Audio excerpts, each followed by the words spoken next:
They tend to have limited savings to cover the cost of housing, health care, and other basic necessities, and are highly vulnerable to serious irreversible hardships, and suffer the vagaries of limited and ever increasingly limited government programs.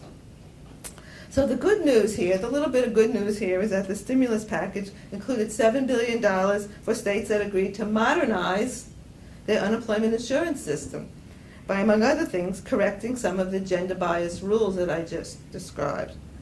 Now, to claim a full share, a state has to either have already altered its rules in the right way, or agree to adopt and I think I have this right, you can tell me if I have it right, 2 of the 4 new rules that allow women to qualify for benefits if they work part-time, earn low wages, or leave a job due to family responsibility.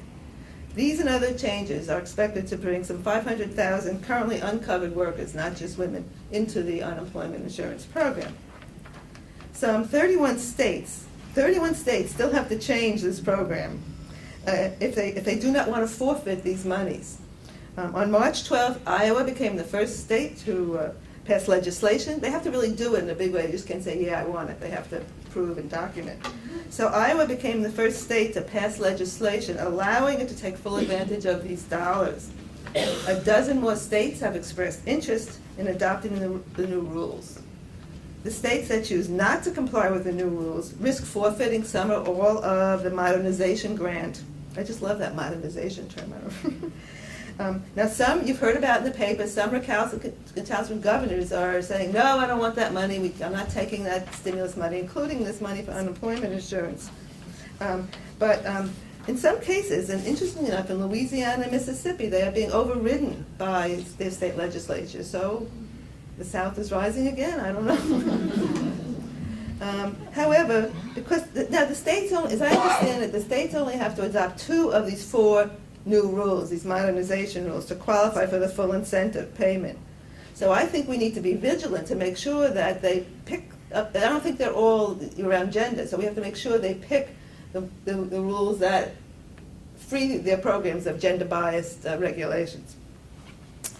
The newly minted, I'm coming to an end now, the newly minted unemployment insurance rules clearly help women, but it also helps the economy.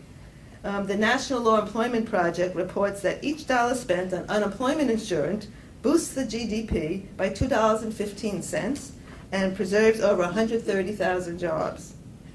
Unlike the bailout for banks, Obama's New Deal for unemployed women and all other low-wage workers is also a good deal for everyone, because these new dollars instantly flow into and help jumpstart local economies, those quick investments. But in the final analysis, as we've already heard, much more is needed to get the economy back on its feet. We need a lot more jobs at decent pay, robust income supports. I think I'm repeating your agenda here without knowing it. Robust income supports for those without the jobs, the elimination of gender-biased rules in all social welfare programs, and there's still many, and lots of pressure from below to ensure that our government always puts people before profits.